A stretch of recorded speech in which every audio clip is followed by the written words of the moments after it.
The 400 kilovolt Thames crossing. Not exactly a catchy title, is it?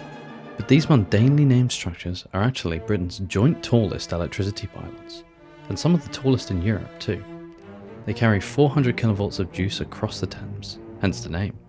The question remains, why are they here? First, let's start where all good stories start, the national grid. The national grid was first commissioned in 1926 with the aim of solving Britain's then inefficient and fragmented electricity supply. The plan was to link the most efficient power stations together so that electricity could become cheaper, more reliable, and reduce the risk of power outages. In theory, anyway. Relevant to our story is the UK's first pylon, or grid tower as they were then called, which was erected in 1928 near Edinburgh. Anyway, fast forward a few years and by 1933, 26,000 pylons had been installed across the UK, including a pair that span the River Thames east of London. That's right, it's the one you've been waiting for. It's the 132 kilovolt crossing between Crossness and Dagenham. Wait, hang on a minute. What? Yes, that's right. Before the 400 kilovolt crossing, there was another Thames crossing further upstream. Constructed to connect Barking Power Station in the county south of the river, the crossing consisted of two towers at 148 metres tall and a span of nearly a kilometre. The Belvedere Power Station sprung up nearby in 1960, and upon its closure in 1986, it was decided that the crossing was no longer needed. Therefore, it was subsequently dismantled in 1987. Anyway, we're getting ahead of ourselves. Let's go back to the 1960s again.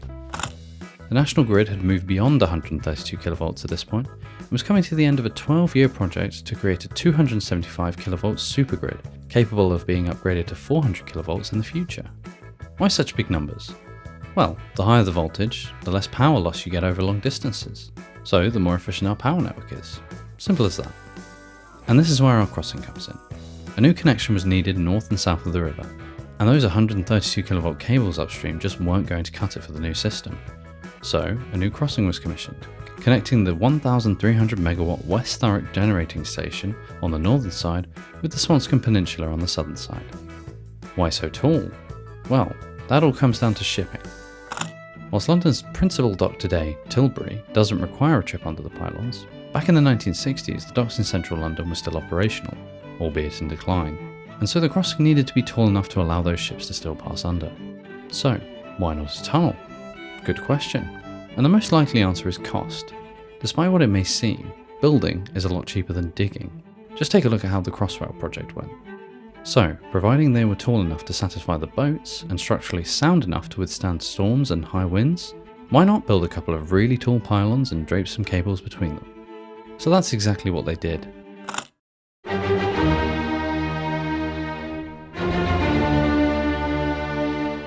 Two towers were erected at 190 metres each, with a span of 1,372 metres across the river. At its lowest point, it's around 76 metres. To this day, they are still the tallest electricity pylons in the UK, and will probably hold that title for as long as they stand.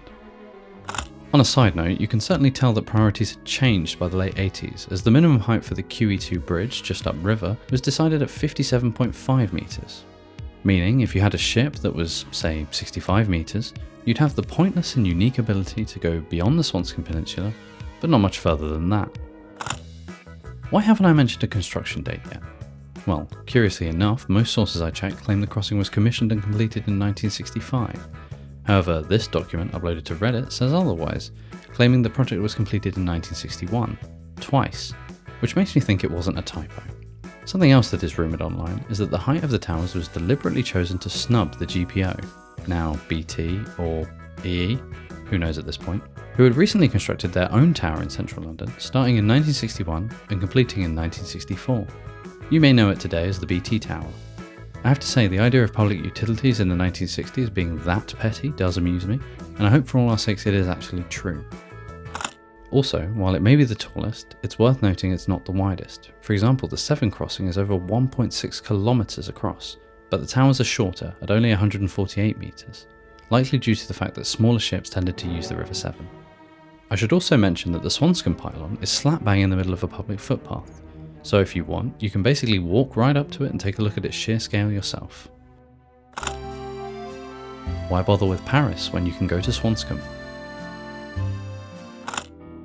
Sadly enough, the crossing is known to have claimed at least one life, and not by electrocution as some harrowing educational films of the late 70s might have you guessing. It was the life of Paul Smith Crallon, who attempted to base jump from the Swanscombe Tower in 2006.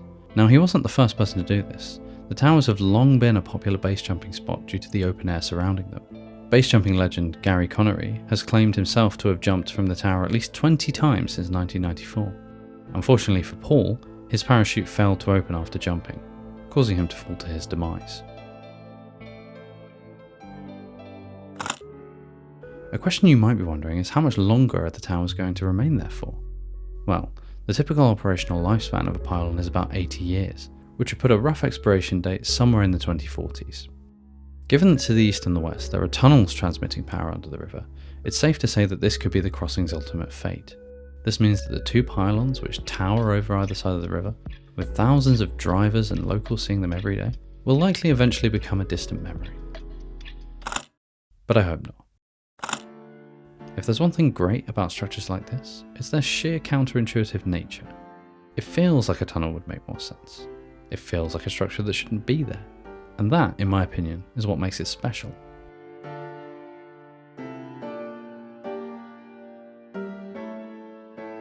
Thanks for sticking around to the end of the video.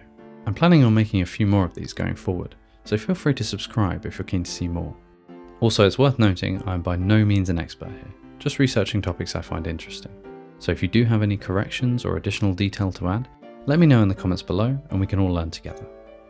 Thank you.